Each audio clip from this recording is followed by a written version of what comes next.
excited. Back here, first things first. Joined by the new guy, Kevin Wilds. You won't get that much longer. And this guy, Super Bowl champ, Greg Jennings. What up, man? How are you doing? Greg, excellent. Greg. Kevin, what's going on? We had rehearsals. I'm pulling back the curtain now, and we'll let them know. The whole time during rehearsals, I thought Wilds was a stand-in. Okay. He's here. So let's just see how it goes, America. I didn't know his last name until it said it in prompter. Greg, it is now time for Stories to Start Your Morning, sponsored by Ram Trucks, built to serve. So the Sixers already without Ben Simmons. Now this. Joel Embiid suffering a sprained shoulder last night. He'll have an MRI later today. Brett Brown is unsure if his star center will have to miss time as a result, though. Nick, how disappointing is this? It's just another stomach punch for the Sixers in what looks like it's going to be a lost year. The only silver lining to this season thus far, and then the Ben Simmons injury, was you were going to get to see Joel without Ben, where he has thrived, where the team has played its best, to see if this summer Elton Brand should shop Ben Simmons. Now you might not even get to see that, and you got a little preview of how bad this team is with both those guys off the court as they lose to the woebegone Cavs. So it ain't great, as a wise man once said. Also, just like, I like the bravery of taking the free throw. Okay. It was nice. I like If he doesn't, he can't come back in the game. I know, I'm just saying I still like it. I knew he was out. Okay. On to LeBron James now. LeBron's been a pinnacle of health all season. Missed only 2 of the Lakers' 54 games this season, but it's about to be 3, as the King has been ruled out tonight against the Warriors with a sore left groin. Nick, you worried about this? No. LeBron's plan all year was to play 75 to 77 games, and while it's unfortunate that he's going to miss a nationally televised game, the Lakers are in a stretch where of 14 games, 11 are on national TV. So if you're going to miss a game, it's probably going to be a nationally televised game, and it's the perfect team to miss them against because the Warriors aren't trying to win right now, so the Lakers can win anyway. You've got to be, Greg, any minor little tweak, err on the side of caution when you have the type of cushion the Lakers do. Yeah, when you think about the last 2 games he's had to play against Boston, the caliber and what it takes out of you, and then obviously against the Pelicans, Zion and all the hype, you need to give a guy like that a little bit of a rest. So yeah, take your time. But the groin doesn't bother anyone, that it's that same nagging injury? I don't really think. I think it's going to be DNP rest, but they're not going to call it that. Exactly. That's right. DNG, because of the groin. Little football now. Do you know what the DN stands there? Because it don't work. Do not groin. Okay, there you go. The NFL Network's Mike Giardi reports that executives, coaches, and scouts at the Combine in Indianapolis see the Titans, the Raiders, and the New York Giants as possible suitors for Tom Brady. Wilds, the Giants? This would personally hurt my feelings because I want Tom Brady to stay with the Patriots. At the same time, there is a part of me.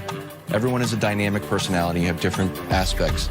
I would be it would be cool to see it in New York, but I don't want it. Greg, do you buy this at all? No. Of course not. No, I don't buy it even a little bit. You look at their style of play in New York, and it's just not fitting for Tom Brady. Hold on. Can I tell you exactly what happened here? Yeah. Joe Judge is from New England, so he was asked who his starting quarterback is, and he said, yes, that's right. And he said, oh, no one's earned a job. They were like, so Saquon's not your starting running back? No one's earned a job. Saquon's not the starting? No, he wouldn't name anybody at all. because people foolishly think the Patriot way is something other than Belichick, Brady, Belichick, Brady. They think it's lying to the media. So now it's like, whoa, Daniel Jones might not be the starter. Do they have an opening? Okay. Tom Brady's a free agent. It's nonsense.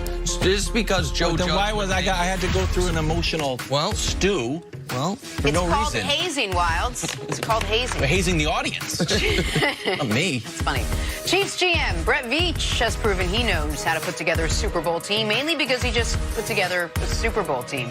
The next step, trying to put together a dynasty. And the first step to that is signing his all-everything quarterback to a new deal. Here's Veach from the Combine.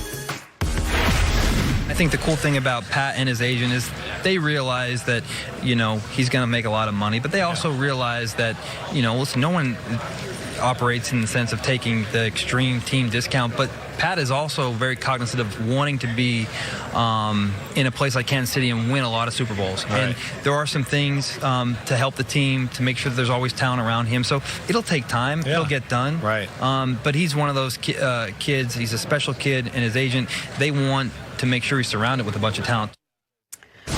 Brett Veach there. How do you think, Nick, it'll affect the Chiefs' Super Bowl window if they make Mahomes the highest player in the league. The highest paid player. Yeah.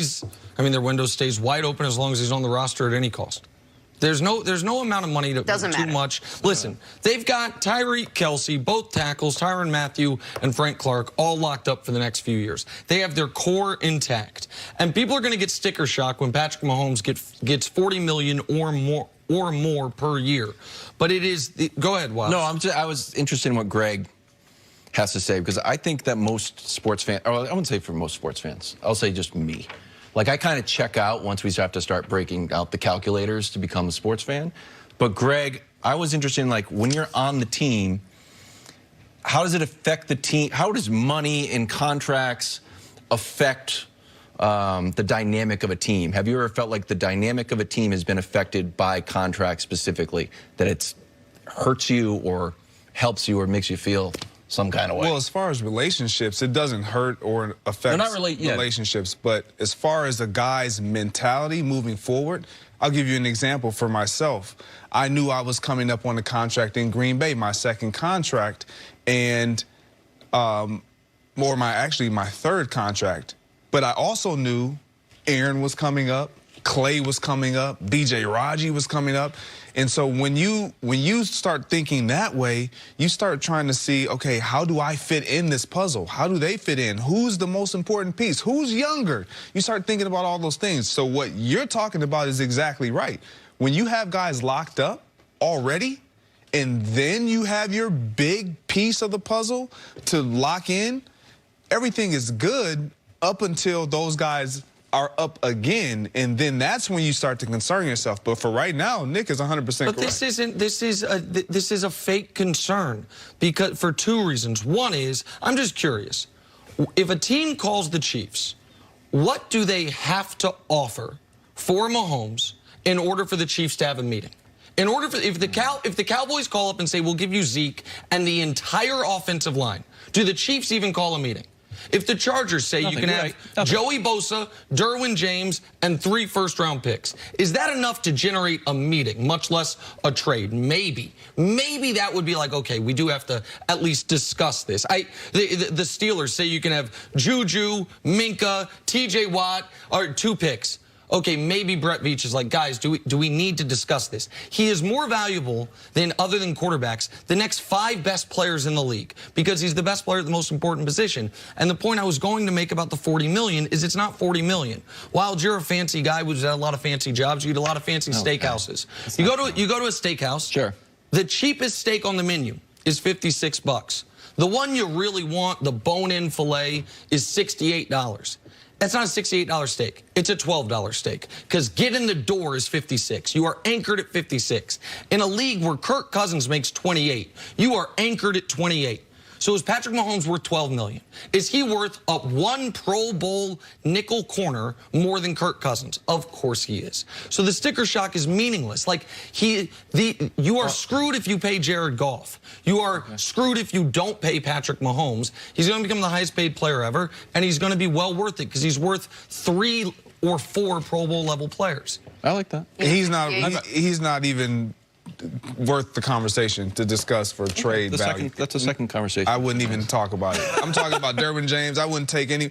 We're not taking any. This is a non-negotiable when it comes to Patrick Mahomes. I'm not trying to trade him, Greg. What are you looking at? No, I know. I'm just saying. I can't believe you don't like Patrick Mahomes.